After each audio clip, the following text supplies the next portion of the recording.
guy that knows he belongs in the big leagues, and just having fun. He's preparing, he's going out there, keeping it simple, getting good pitches to hit, and just not overthinking it. And he's using the whole field. We saw it getting a single to the pull side, and then that homer, driving that ball with ease. I thought it was a line drive, maybe over the left fielder's head, and they just kept on going. Pretty impressive, like big league power right there. Ever seen a ball go through a glove like that with Vientos and not break? From the dugout, it happened so fast. I didn't know what happened. And then after the fact, somebody told me, no, it went through the web. I was like, man, yeah, tough break there. I seen it before, but yeah, it happened there. Tony.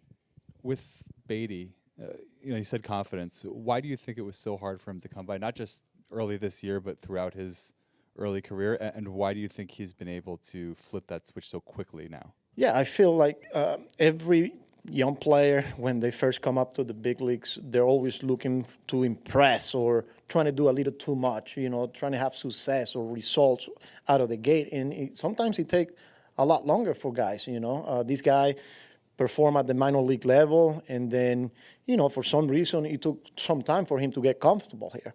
Finally, got an opportunity before we sent him down, had some success. He's some good big league pitching. I thought the fact that he was able to take Wheeler that day for a homer, I think that's got to give you a lot of confidence. One of the best pitchers in the league, and now, okay, I can do this. But yeah, I think every player is different, and for Baty, I'm just glad that he's finally settling in and getting comfortable at this level. Will on the left. Hey, Carlos, you said that he knows he belongs in the big leagues. Did you get that sense when you were talking to him at the time of the demotion, and then also when he was recalled after Winker's injury? Not. That's what I told him. We're sending you down is because of a roster right now. The playing time is going to be very limited. So you're going to go down. We're not sending you down because you didn't perform here. And that was basically my message. And right away, I told him, like, you're a big league player. Right now, it's just not going to be playing time. What's best for you and the team is for you to continue to go out there and get playing time. And he took it that way, and then just got back up and getting an opportunity now, and same guy. What do you think has led to his improvement with getting out of those 0-2, 1-2 holes that he was getting in earlier this year? I feel like he's just keeping it simple, not overthinking what the pitcher's trying to do, or just making sure I'm getting ready to hit. And if I'm getting a fastball, I'm gonna stay short. I'm gonna use the whole field. And if I'm getting a breaking ball, I'm still gonna be able to keep my hands back, stay in position where I can do damage. Instead of like being on the fastball, being on breaking balls, and then you get caught in between. I feel like now it's just a simple approach, and he's aggressive, and he's not missing pitches. Tim. What are you seeing from him that tells you this is real and not just a flash? Well, he's hitting velo. He's hitting fastballs. He's pulling balls. He's going up with ease. He's staying back on breaking balls. Even his stakes are different. He looks like he's ready to hit and then shutting it down. For me, that's a good sign of a good hitter. Manny. I think it was last week, perhaps, he had that 2-home run game. He mentioned some work that he does pre-game. Have you noticed a different routine or his work ethic maybe change, improve in any way or anything like that? Yeah, I think talking to some of the hitting coaches, just more of a challenge practice in the cages, using high velo machine, like random BP, not knowing what's coming, whether it's a fastball or breaking ball. And he's basically, when he gets out there, it's like he had few at-bats already. And this is nothing new for us around the league. Everybody has these high-tech machines, and everybody's, using it. Some of those guys take a little bit more time to get comfortable and implementing in their routine. And I'm glad that Baty's, open for these new ideas and challenge himself, and he's seeing results.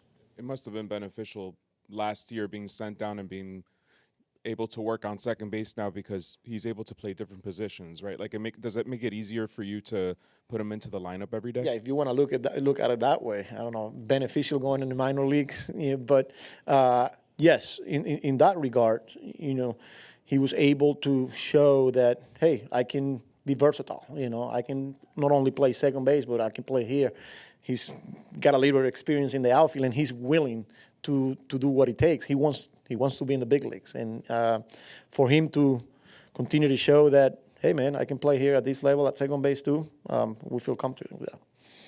Left. What makes Senga so successful with runners on?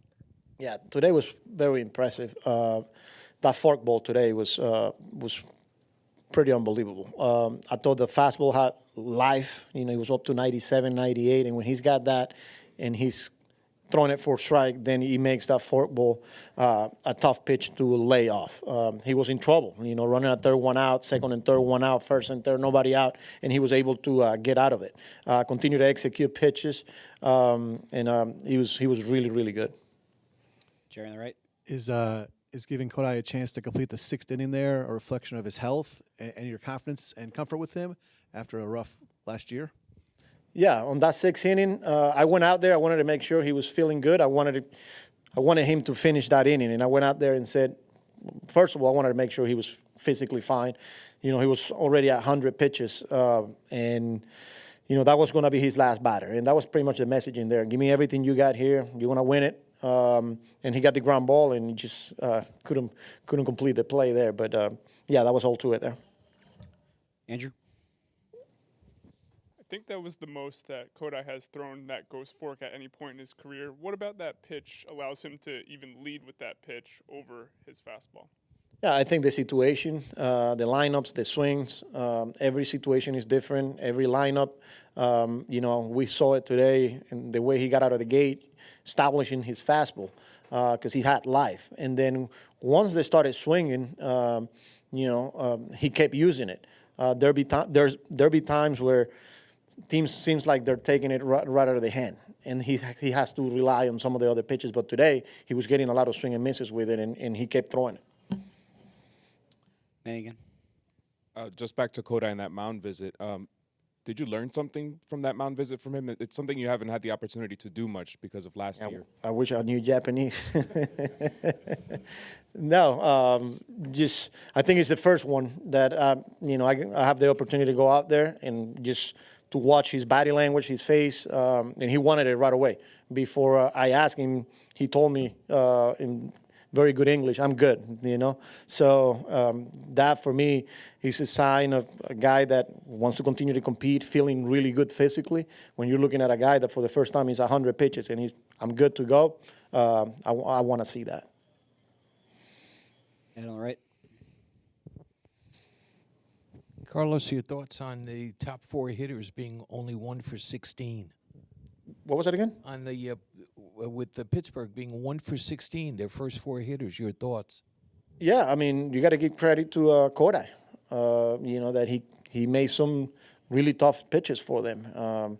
You know, when especially running at third base with less than 2 outs, whether the infield was in, where we're playing back, he went for the strikeout. You know, he got ahead, and then they started chasing. You know, it's not easy. So you got to give credit to Kodai there. All right. Thank you very much, Carlos.